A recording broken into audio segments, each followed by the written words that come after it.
Mm.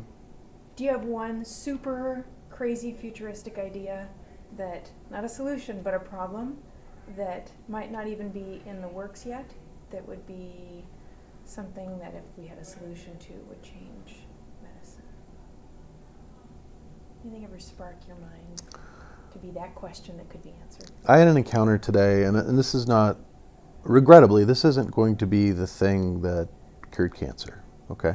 But I had an encounter today in a physician's office, and the physician was trying to convey information to myself and my daughter about their medical condition.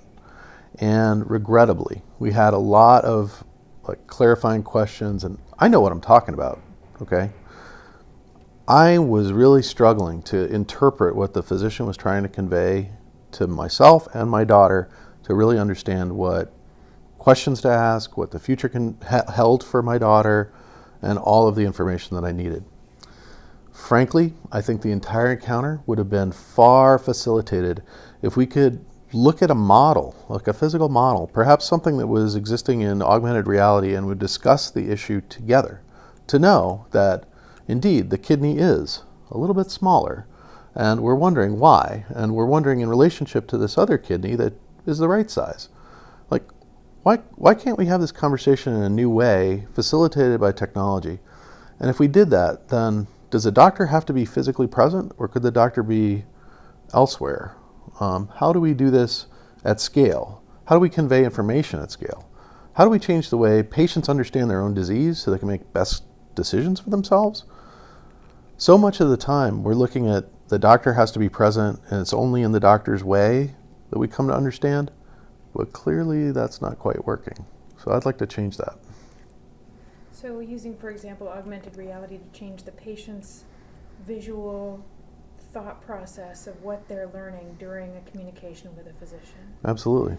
I want you to expand on that, actually, because I think that's super cool. So do you think augmented reality is one of the major changes that exists, but the way we use it and as it develops? Talk about how that changes the way clinical work is done.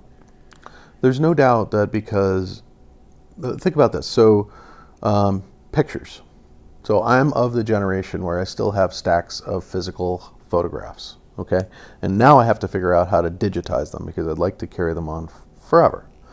Well, we're in that digital age. And the image quality and the density of information within each image is so much greater that now we can actually project images like that in three-dimensional space on either in head-mounted display or in augmented reality.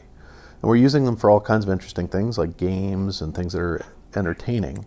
But what if we use them for serious conditions? What if we actually could take that idea of digital transformed images and be able to explain disease to patients and have them make good decisions about whether a surgery is indicated or whether it really fits their expectation of the quality of their life? I mean, there are so many really interesting applications for highly mobile, highly distensible technology like this that we actually don't even know where we're going yet.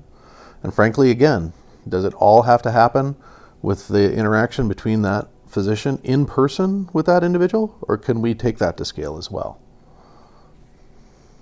So you've talked about imaging in a lot of different ways. That's a form of imaging, right? That's sort of an experience. Yeah. It's a form of understanding in my mind, yeah. Right.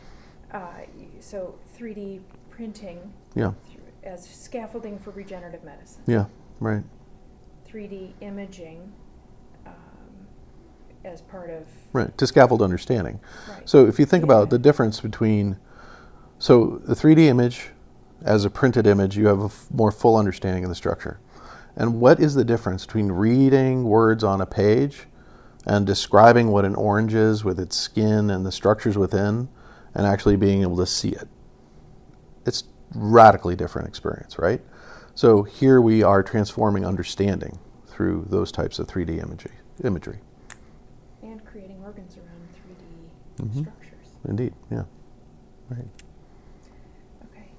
You get a smoker to look at what their lung really looks like. You would think, but apparently the draw is hard on that. Yeah. Any other thoughts? No, I'm good. Okay. If you're good, I'm good. Okay. That's great. Thank you.